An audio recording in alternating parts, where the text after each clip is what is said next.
Assalamualaikum warahmatullahi wabarakatuh.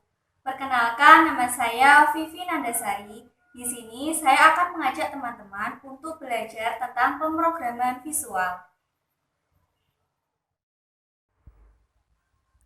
Nah, di sini saya akan membahas tentang yang pertama, tentang algoritma, yang kedua, struktur data dan tipe data, yang ketiga, konsep dasar pemrograman visual dan tradisional, yang keempat, modul dalam pemrograman visual, dan yang terakhir yaitu tentang bagian-bagian dalam pemrograman.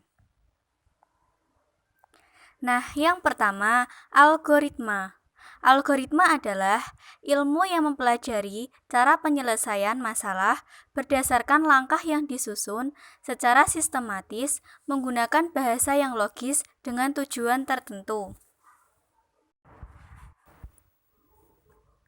Teknik penulisan algoritma. Macam-macam teknik algoritma yaitu 1. Menggunakan kalimat deskriptif. Yang kedua, menggunakan diagram alir. Yang ketiga, menggunakan pseudocode. Menggunakan kalimat deskriptif. Notasi penulisan algoritma menggunakan bahasa deskriptif biasa juga disebut dengan notasi alami. Ini merupakan notasi algoritma yang paling sederhana karena algoritma ini menggunakan bahasa sehari-hari. Penulisan algoritma dengan cara ini dilakukan dengan menuliskan instruksi-instruksi yang harus dilaksanakan secara berurutan dalam bentuk uraian kalimat deskriptif dengan menggunakan bahasa yang jelas. Pada dasarnya, teks algoritma dengan bahasa deskriptif disusun oleh 3 bagian utama. Yang pertama, bagian judul. Yang kedua, bagian deklarasi. Dan yang ketiga, bagian deskripsi. Contoh penggunaan kalimat deskriptif. Algoritma mencari bilangan terbesar.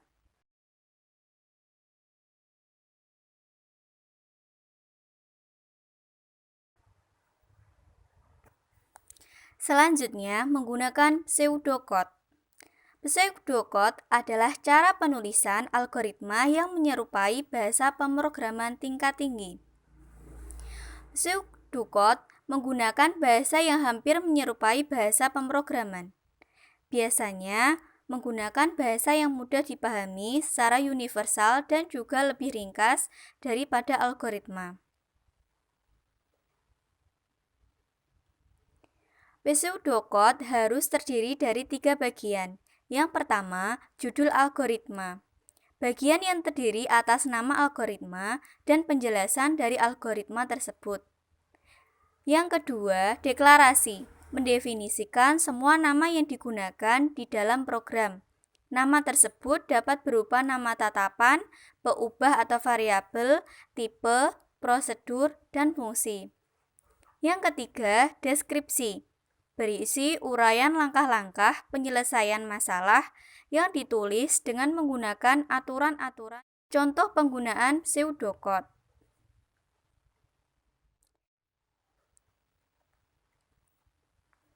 Kemudian, menggunakan diagram alir. Diagram alir adalah penggambaran secara grafik dari langkah-langkah pemecahan masalah yang harus diikuti oleh pemroses. Terdiri atas sekumpulan simbol di mana masing-masing simbol menggambarkan suatu kegiatan tertentu. Diawali dengan penerimaan masukan, pemrosesan masukan, dan diakhiri dengan menampilkan hasilnya. Nah, ini menggunakan diagram alir. Dan ini contoh penggunaan diagram alir. Materi selanjutnya yaitu struktur data dan tipe data. Data adalah representasi dari fakta dunia nyata. Fakta atau keterangan tentang kenyataan yang disimpan, direkam, atau dipresentasikan dalam bentuk tulisan, suara, gambar, sinyal, atau simbol. Data merupakan suatu nilai yang bisa dinyatakan dalam bentuk konstanta atau variabel. Nah, konstanta dan variabel adalah suatu pengenal yang digunakan untuk mewakili suatu nilai tertentu di dalam proses program. Konstanta yaitu nilai yang disimpan tetap dan tidak dapat diubah sejak dideklarasikan hingga program berakhir. Variabel yaitu objek yang nilainya dapat berubah-ubah dalam sebuah program. Untuk aturan variabel, yang pertama, huruf pertama pada nama variabel menunjukkan tipe data dari variabel. Yang kedua, nama variabel harus cukup jelas menunjukkan tujuan penggunaan variabel tersebut. Yang ketiga, nama variabel tidak boleh mengandung spasi kosong atau karakter khusus. Yang keempat, cara lain untuk memisahkan kata dalam nama variabel adalah dengan memberikan huruf besar di awal tiap kata. Nah, untuk tipe data adalah pengelompokan data berdasarkan isi dan sifatnya. Jenis data yang dapat diolah oleh komputer untuk memenuhi kebutuhan dalam pemrograman komputer. Macam-macam tipe data. Yang pertama, tipe data dasar. Yang kedua, tipe data bentukan. Yang ketiga, tipe data abstrak. Tipe data dasar. Tipe data dasar terdiri dari bilangan bulat, bilangan real, karakter, dan logika. Tipe data bentukan yaitu tipe data yang dibentuk dari tipe data dasar dengan maksud mempermudah pekerjaan programmer. Tujuan dibuatnya tipe data bentukan yaitu 1. Mempermudah proses pemrograman. 2. Mempermudah dalam penambahan variabel. 3. Mempermudah pengelompokan data sehingga lebih teratur. Tipe data abstrak yaitu model matematika dari objek data yang menyempurnakan tipe data dengan cara mengaitkannya dengan fungsi-fungsi yang beroperasi pada data yang bersangkutan.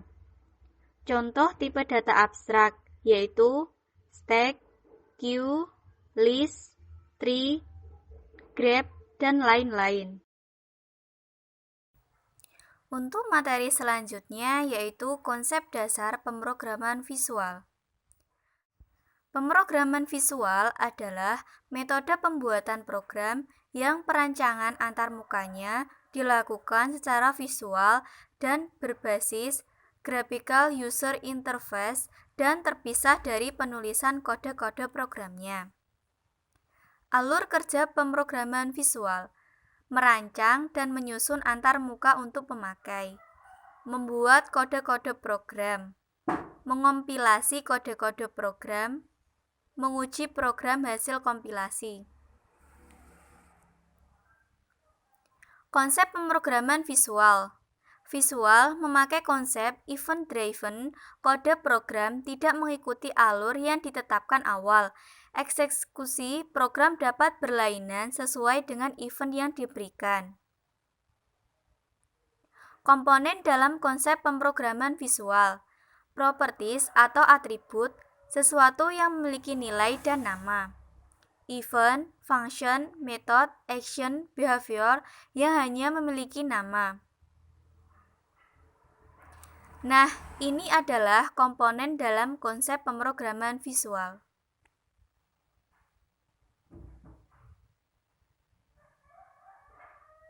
Pemrograman visual merupakan bahasa yang objek, base, komponen-komponen program dibuat dalam bentuk objek. Pemrograman berorientasi objek disingkat dengan OOP. Merupakan paradigma pemrograman yang berorientasikan kepada objek. Konsep OOP, classes, kumpulan atas definisi data dan fungsi-fungsi dalam suatu unit untuk suatu tujuan tertentu. Selanjutnya objek, membungkus data dan fungsi menjadi suatu unit dalam sebuah program komputer. Objek merupakan dasar dari modularitas dan struktur dalam sebuah program komputer berorientasi objek. Selanjutnya, data abstraction. Kemampuan sebuah program untuk melewati aspek informasi yang diproses olehnya, yaitu kemampuan untuk memfokus pada inti. Selanjutnya, encapsulation. Memastikan pengguna sebuah objek tidak dapat mengganti keadaan dalam dari sebuah objek dengan cara yang tidak layak. Kemudian, polymorphism. Melalui pengiriman pesan. Tidak bergantung kepada pemanggilan subrutin bahasa orientasi, objek dapat mengirim pesan. Selanjutnya, inheritance mengatur polymorphism dan enkapsulasi dengan mengizinkan objek didefinisikan dan diciptakan dengan jenis khusus dari objek yang sudah ada.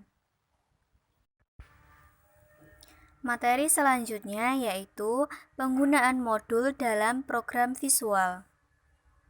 Modul atau modular, pendekatan yang dilakukan secara modular.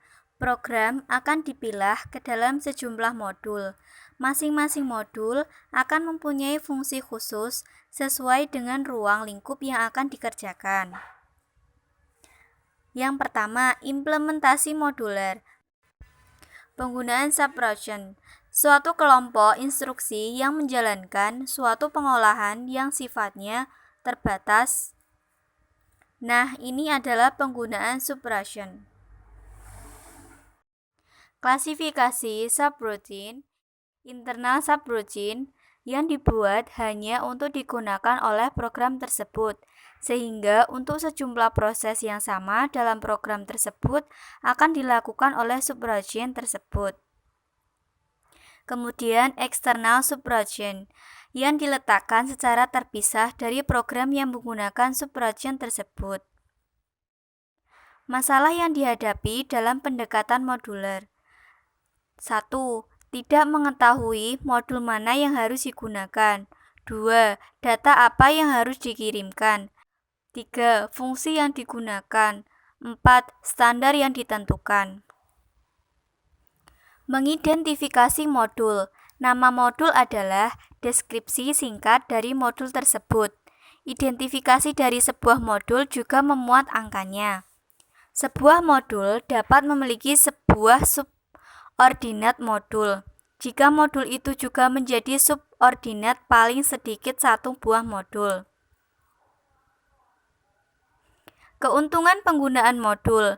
Rancangan top-down dengan teknik subgoal program besar dapat dibagi menjadi modul-modul yang lebih kecil. Dapat dikerjakan oleh lebih orang dengan koordinasi yang relatif mudah. Mencari kesalahan relatif lebih mudah. Modifikasi dapat dilakukan tanpa mengganggu program secara berkeseluruhan. Mempermudah dokumentasi. Sifat-sifat modul yang baik. Yang pertama, fan-in, yang tinggi, yaitu makin sering suatu modul dipanggil oleh pengguna, makin tinggi nilai fan-in. Kemudian fan-out, yang rendah, makin sedikit tugas yang dilakukan oleh suatu modul, makin rendah nilai fan-out. Dengan demikian, makin spesifik tugas yang dikerjakan oleh modul tersebut.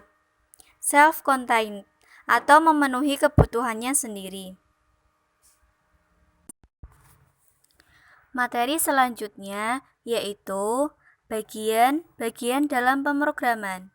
Yang pertama yaitu form. Form adalah sebuah objek kontrol penampung dari objek kontrol lain, dapat menerima tugas dan memberikan reaksi terhadap tindakan dari pengguna untuk kelangsungan sebuah program aplikasi.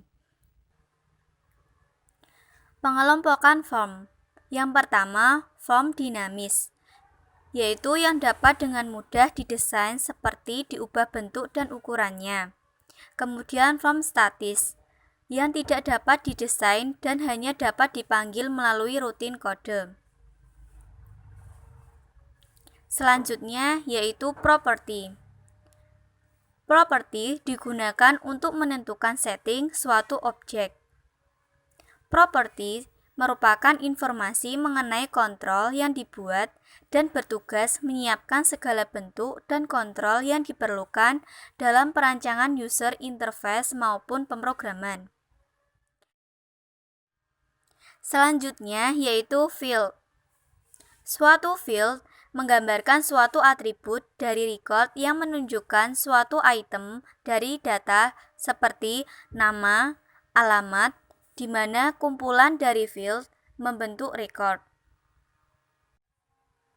Jenisnya, yang pertama, field name. Wajib diberi nama untuk membedakan field yang satu dengan yang lainnya. Kedua, field representation. Jenis field, karakter teks, tanggal, angka, dan sebagainya. Kemudian field value. Isi yang berasal dari field untuk tiap-tiap record. Selanjutnya yaitu scheme. Konsep-konsep atau rencana dalam pemecahan masalah. Tahapan-tahapan dalam scheme yaitu 1. Analysis of the problem. 2. Conceptual design. 3. Embodiment of schemes. 4. Detailing. Selanjutnya yaitu sistem, yaitu sekumpulan bagian unsur atau komponen yang saling berhubungan satu sama lain secara teratur yang merupakan satu kesatuan untuk mencapai suatu tujuan. Nah, sekian presentasi yang dapat saya sampaikan tentang pemrograman visual. Semoga bermanfaat. Wassalamualaikum warahmatullahi wabarakatuh.